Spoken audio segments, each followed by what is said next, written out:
I thought it would be best to start this video with a question. Throughout your entire life, what is the most important piece of media you've ever consumed?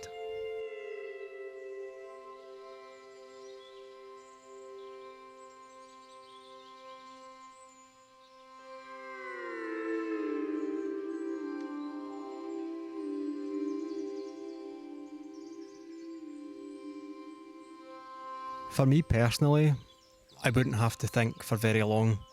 Even though I've played games that saved my childhood, even though I've read books that have gave me a different perspective on my life, and I've obsessed over movies that have motivated me when I needed it most.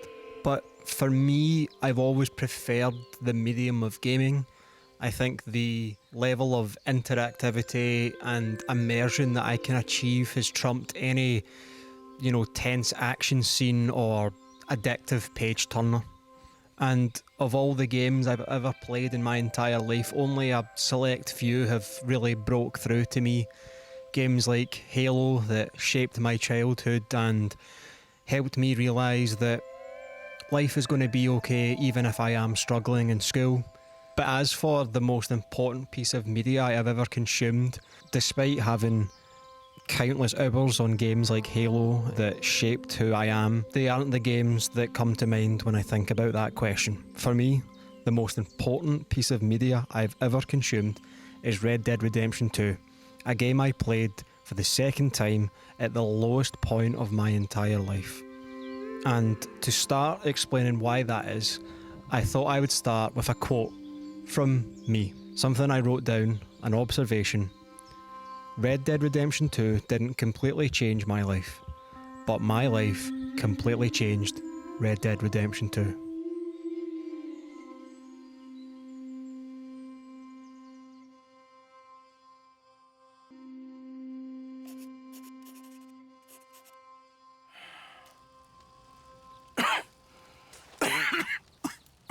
You don't sound very well.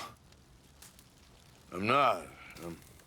I think I'm dying. Red Dead 2, for many, is known not just as a game, but an experience. One does not live as a TB-ridden cowboy who takes a gamble that love exists before he ultimately succumbs to his illness, and not feel like it's made an impact on your entire being. Oh, no, let's not get over sentimental. But regardless of the game's accolades and how I see it, the best way to explain why Red Dead 2 changed for me personally is explaining the context first. So, almost 2 years ago I made a video about how my time spent playing Red Dead Redemption 2 at a certain point in my life helped me get through a rough patch. During that particular time of my life, I'd started to make some pretty hefty big changes. To name a few, these included stopping my pursuit of fighting in mixed martial arts, moving out of my parents' home and into a new one with my partner, and being confronted with a question I had long since forgotten. What is your purpose? Red Dead Redemption 2 helped me see a different view on the meaning of purpose through one seemingly inconsequential quote from Arthur. Have I been a terrible fool, Arthur? I don't know. I don't know enough about it. But one thing I do know. There ain't no shame in looking for a better world. Through playing the game at a slower pace and paying so much attention to the game's world, characters and dialogue, the game effectively gave me a new point of view at a time when I needed it. It helped me cope with what was basically a quarter-life crisis. And I still don't fully know the answer to what is my purpose, but as for my older video with the quote, "Ain't no shame in looking for a better world," it did help me accept that maybe I'll never know, and at least now I'm kind of alright with that. What's really interesting though is that I got this major change in perspective but released that video when I was playing through chapter 4. I hadn't even finished the game, but it helped me to see that it was okay that my purpose in life had become foggy. Also, on a lighter note, it led me into new hobbies. The original inspiration for that video actually came from the in-game camping, gave me the idea to start camping in real life, simply because of how peaceful it was. One of my favourite ways to play the game was to go from mission to mission within multiple in-game days and planned journeys. I would plan to go sightseeing, nip into town to stock up on coffee and biscuits, and would take my time trying to find the perfect camping spot. It would all culminate in what was basically peace-maxing, as the kids would probably call it. I mean, I was so invested in this game that my routine of finding a camp, reading the journal, sleeping till morning, and starting the day with a coffee made me go out and get a tin cup in real life just because I saw Arthur drink out of his so many times. But admittedly, mine isn't as cool. Now, in the moment I thought this was playing it slow, hence the title of my last video. But with the power of hindsight, this was nowhere near the level of slowness that I would soon come to know. In December 2024, I was a decent way through chapter 4, and just over a year later, I was finally concluding Arthur's story at the end of chapter 6. So what was taking so long? Well, as my battle-hardened badass friend Johnson would probably put it, life works in mysterious ways. But not today! And for now I'll say that something unexpected took over my life that would fundamentally change how I interacted with the game. After finally completing Arthur's story for the second time, I weirdly didn't come out of it thinking, wow, my life is different now because of that thing Arthur said, like I expected and like I did before. I was honestly more like, damn, I really grew up with this game, and that thing Arthur said means something completely different to me now. As I'm writing this, I still haven't went back for that final cutscene as John Marston, and trust me, I will get into that bit a little later on in the video, but first I need to explain the bit in the middle that stunted my progression through the game's main story and transformed this game into what was basically an escape.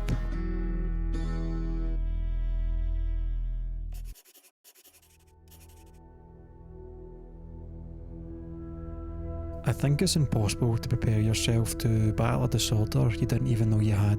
Nobody comes to you with the guidebook on how to navigate the way you were made. In my case, I was 26 years old when I learned I had been battling OCD my entire life. OCD, or Obsessive Compulsive Disorder, can manifest itself in so many different ways. For an example, someone might feel the need to wash their hands every time they touch a doorknob, or fold their clothes into a pile of fives, or even feeling the need to check if they've locked the door 4 or 5 times before leaving for their appointment that they're already 15 minutes late for. To put it simply, your brain has a thought. The thought causes quite a lot of anxiety, and you commit to acts or compulsions that lessen the anxiety in the short term, but by doing those compulsions, you only make things worse in the long haul because you've confirmed to your brain that there is a problem to solve, and it creates an obsession. That's basically it. It's a loop. Thought, compulsion, obsession. And OCD isn't linear. There are so many different types of OCD. For example, you have pure OCD, where all of the things I just mentioned happen inside your brain. You have an intrusive thought, you don't agree with the intrusive thought, so you argue it. Because you've argued with it, you've made it a real thing, and that creates the obsession that will soon take over your entire life. Why am I mentioning any of this? I have pure OCD, and it made my life a living hell. I think to help you realise how much RDR2 means to me in the present time, I first have to explain my journey with Obsessive Compulsive Disorder. And with a little disclaimer, I won't be going into great detail about personal stories and traumatic experiences, obviously for personal reasons, and also it really isn't that relevant to the whole video. Okay. Shortly after I made my last video in 2024, I started to get these really horrible looping thoughts that by nature wanted to attack and sabotage everything that I cared about in my life. I bottled up all these emotions and thoughts because honestly they scared me half to death. Growing up and going into my 20s, I've always been a very independent person, and the idea of being vulnerable with another human being and telling people what's going on inside my head felt like death. And honestly, growing up, I thought this was either just normal or I'm a crazy person and I should never tell anyone ever. Or I would waste my life thinking about the same thing over and over until one day maybe a new theme starts, and whenever that happens in, you know, the OCD realm of life, you get like 2 or 3 days before that thought or obsession becomes just as volatile. I mean, for me, like specifically, I can remember times in my childhood where I had so much unreasonable amounts of anxiety and guilt over things that in hindsight didn't even matter. But that is the essence of OCD. It's a play on some of your worst fears even when they aren't true. The thoughts are persistent enough to make you think that you actually believe the horrible shit that's going on inside your head. And somehow knowing that you're overreacting doesn't lessen the anxiety. In my case, it actually has made it worse because I start to blame myself for not being able to control my thoughts and my anxiety. And honestly, the worst parts of it is always the isolation. I mean, in my case, in 2024, going into OCD was a double whammy of anxiety and dread because I was already a closed-off individual. It is the ultimate vulnerability to own up to your thoughts, especially because with pure OCD, you think the last thing you want to think. The same way how someone with Tourette syndrome says the last thing they actually want to say. So it's kind of fuckery. The persistence of it makes you think that you are your own thoughts. This anaconda-like tightening it has on your mind is the very reason why, if you Google what are the worst disorders to live with, OCD is always in the top 10, if not the top 5. Basically, whoever made my character creators an arsehole because they were like, you know, this person has supreme enjoyment in the small things in life, but also has the high likelihood of having a meltdown because of intrusive thoughts. Thanks, universe. That's very fucking kind of you. But I really want to hone in on the isolation, because that is the worst part of OCD. When you struggle in silence, we as humans will always seek out external things to help numb our pain. It always includes finding some way not to confront our fears head on, and if that fails, we can always run away. But because of how pure OCD works, running away was not an option. I didn't want to run away from the people that I loved, from the things I loved doing.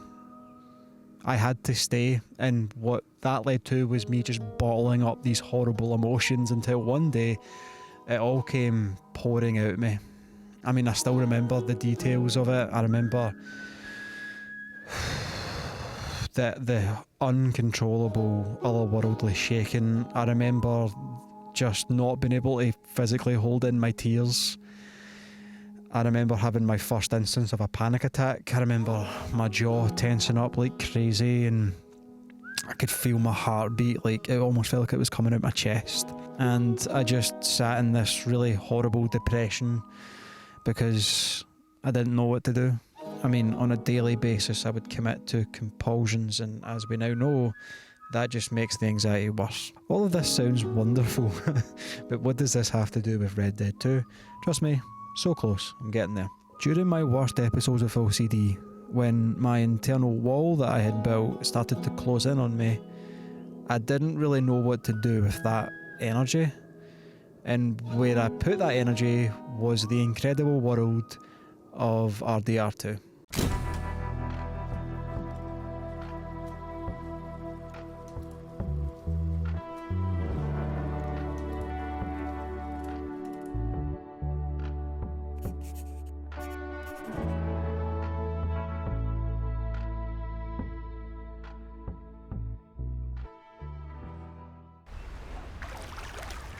Around the midpoint of chapter 4 is when I started noticing that I wasn't really progressing through the story at the same pace as before. In fact, booting the game up wasn't accompanied with an excitement to get to the next stage anymore. It was more to remain just where I was. I wanted to see everything the game had before I even thought about heading to that yellow mission marker. Playing the game this way got me heavily involved with aspects I skipped during my first playthrough, like reading Arthur's journal from cover to cover. It gave me a time to sit and reflect on the story, and most importantly, it let me get to know Arthur Morgan in a more introspective way, with no emotional masking or a forced tough guy facade, just the real, raw Arthur. I played this game like it was a literal life sim. I was protective of my save like it was my child. I didn't want it to end.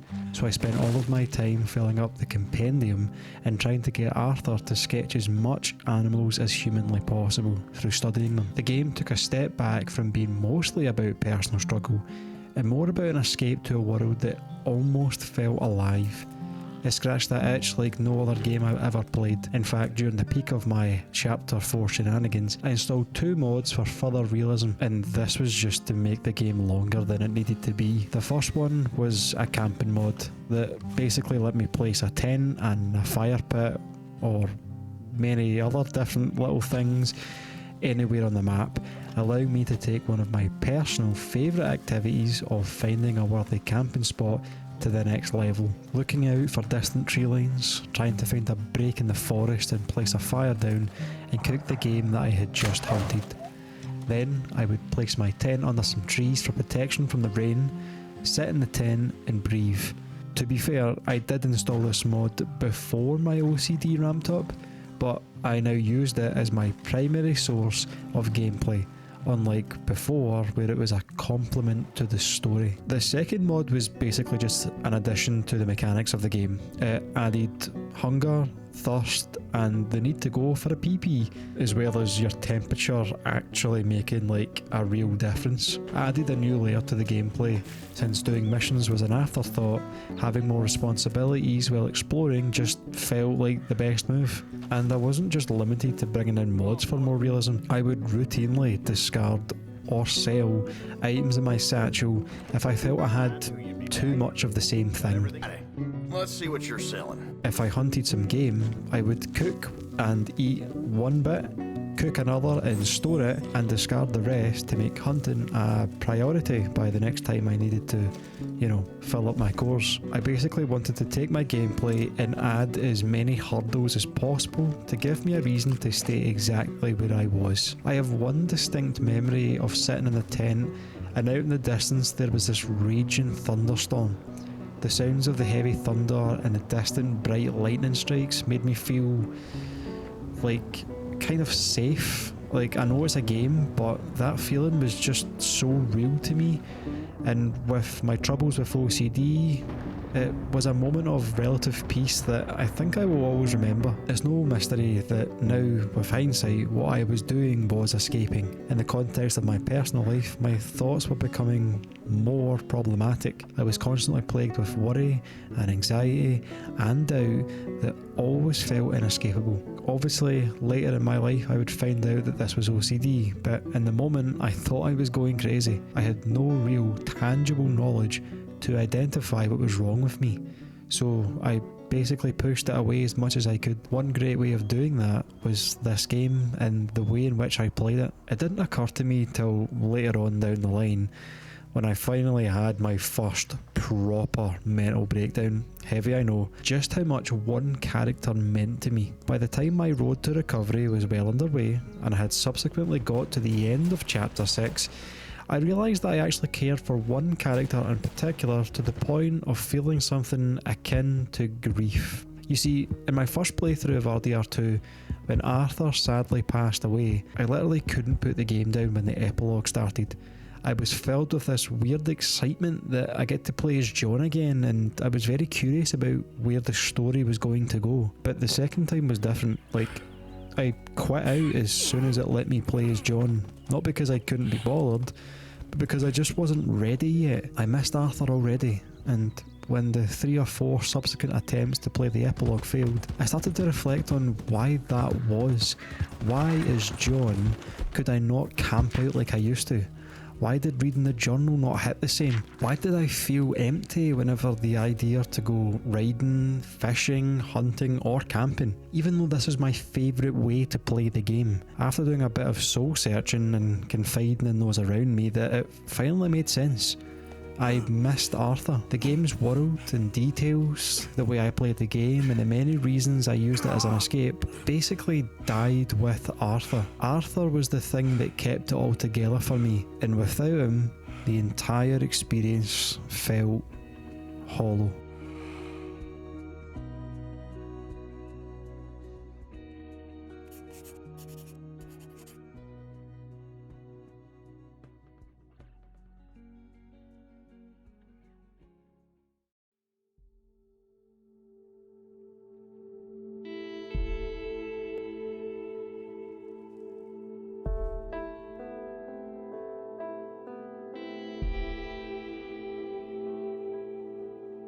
2025 was the year I had a mental breakdown. And not in like a I'm a bit sad and I'm going to be very dramatic and call it a mental breakdown. I mean like a real, I don't know if I can do this anymore mental breakdown. My OCD had spiraled so much that everything in my life felt like it was in question. I felt trapped, I felt alone, and as hard as it is to admit, I was absolutely terrified.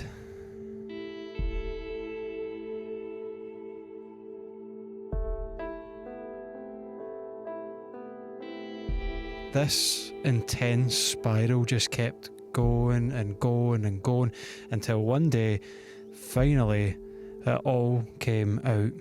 And like I mentioned before, my first ever instance of a panic attack, I was so scared, I didn't know what was going on, and I was experiencing this through a beginner's lens. But eventually I just couldn't hide from it anymore, and probably for the first time in my entire life, I looked into someone else's eyes and admitted that I was afraid.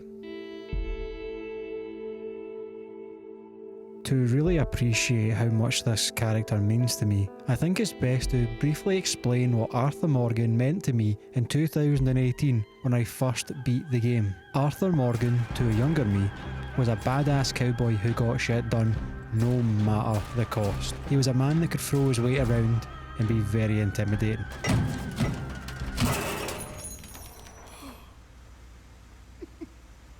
But don't get me wrong, I knew he wasn't a one-dimensional character back then too, but I think I idolised that tough guy character back then much more than I do now. Excuse me? I think it's fair to say that I am a quotes guy. Okay, quotes from games and movies pretty much dominate my life and are also the main way that I communicate with people. And my first time playing through RDR2, I was attached to the quote where Arthur says to John, RDR1's protagonist, to essentially go and leave him. He says, We ain't both gonna make it. Go. Now. I'll hold them off. it was the culmination of a 7-hour playthrough of a man who, despite his illness and shortcomings in life, tried to do one last good deed before it all came to a close. And I still love this version of this character, but in 2025, when I beat the game, despite these endings playing out the exact same way, they had two completely different meanings. When I beat Red Dead Redemption 2 in 2025, the quote that dominated my life wasn't "you go, I'll hold them off." It was, I guess I'm afraid. There is nothing to be afraid of, Mr. Morgan. Take a gamble that love exists and do a loving act. for me personally, that scene and Arthur's quote helped me realise just how much I've grown and how much RDR2 and Arthur Morgan reflected that growth. The hardest thing I've ever done in my life was never stepping inside an MMA cage and having a fight, or going on this huge weight loss journey, or any other kind of physical achievement I can think of. At the end of the day, the hardest thing I've ever done in my entire life is looking into someone else's eyes and admitting that I wasn't okay. It took an insane amount of vulnerability that just felt alien to me. And another hard thing for me is I couldn't use my vulnerability as an identity. If I'm struggling on the inside, it's easy to just say, but I'm the MMA fighter, or I'm the guy that's now really in shape. Like, I can use these things as a form of identity. But you can't use being the silent guy who doesn't talk to anyone and just runs away and, is hard to get through as a form of identity and feel like I've actually got something going for me. Do you know what I mean? I think the main thing that really helped me was accepting help from a professional about my OCD, and also accepting medication to help me cope with the intricate ways that my brain works. And that's like so otherworldly to my previous self. I always looked at medication as sadly been a form of weakness. I always thought that mental health could be solved with just going to the gym and getting active, and I was just plagued by ignorance. But now I am fully 100% on board with it. It has fundamentally helped get my life back. But don't get me wrong, I am human. I do still struggle, but nowhere near as much as I did before. Not only for the benefit of myself, it has helped me empathise with friends and family and people around me when they tell me about the different things that are going on in their life, and not just think, pull yourself up by the bootstraps and you'll be okay, but being like, oh, this is interesting how you work. I'm way more proactive in trying to get them the help that they actually need. My interpretation of Arthur, I think, really highlights this change in me. Arthur's entire character arc isn't defined by his good deeds or even his persona. It wasn't this, and it wasn't this, nor this. It was this. From my perspective, Arthur's more heroic actions come from allowing himself to be open, honest, and vulnerable with another caring human being. The positive outcome from leaning into someone else and allowing them to see all of you for what you are, even if you're just scared. Learning that it's okay to be afraid, that vulnerability isn't weakness, it's strength. It was strong enough to reinforce in this stubborn, dying man that feeling scared isn't just okay, it's necessary. And lo and behold, after this conversation, the good nature in Arthur shines through in its brightest form. He does all of these actions because he's accepted help from someone else and allowed them into his life, even if it was for a couple of short minutes. And sure, he's always had a helping hand attitude, but to me, his need to help John and all of the camp who he loved dearly was done so with so much conviction that it can't be argued that this is who he truly is. And Sister Cauldron helped him realise this by finally breaching the wall that Arthur had so stubbornly built for years because being vulnerable was seen as weak. Questioning his own fabricated identity had been beaten out of him since he was young. That small reminder that he isn't alone, and the gentle push to be who he truly is, who Sister Cauldron always knew he was, a deeply flawed but kind man. That same man eventually took the gamble that love exists and did a loving act. Arthur Morgan helped so many people in his little corner of the universe. By the time he passes, most people that knew him had a reason to thank him, or at least a reason not to hate him completely.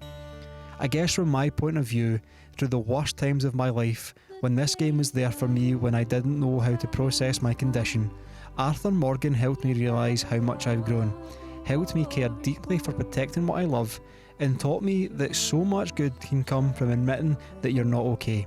His struggles, inner dialogue, and the conflict of his own mortality resembled a lot of my own issues in life, and for as long as I live, I will always keep Arthur on my mind. The beauty of Arthur's character is not that he achieved redemption, at least not to me. To me, the beauty in Arthur's character is his vulnerability. His actions throughout the game are so irredeemable, but that's not the point of his character. The point is, he reached out, and he tried. He tried to help as many people as he could before he passed. And unknowingly to him, he also helped me.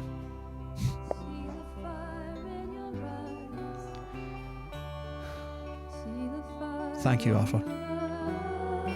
You're a good man, Mr. Morgan. Thank you, you lovely, lovely man. You're a fine man, son. Just get out of here. There's always more to find in ourselves. You helped me to see that. Thank you, Mr. Morgan. Thank you, fella. You know, there ain't enough kindness in this world, that's for sure. But you... I guess I'm afraid. There is nothing to be afraid of, Mr. Morgan. Take a gamble that love exists and do a loving act. I'm gonna get you out of this bullshit if it's the last goddamn thing I do. Thank you, brother. Well, you're a good man. Well, you're not a good man, Arthur, but you're not all bad either. There's a good man within you, Arthur. But he is wrestling with a giant. All right, Arthur. I'll miss. Me too, sweetheart. Me too. Please take care. and remain true to the man I know you are. I tried. In the end, I did.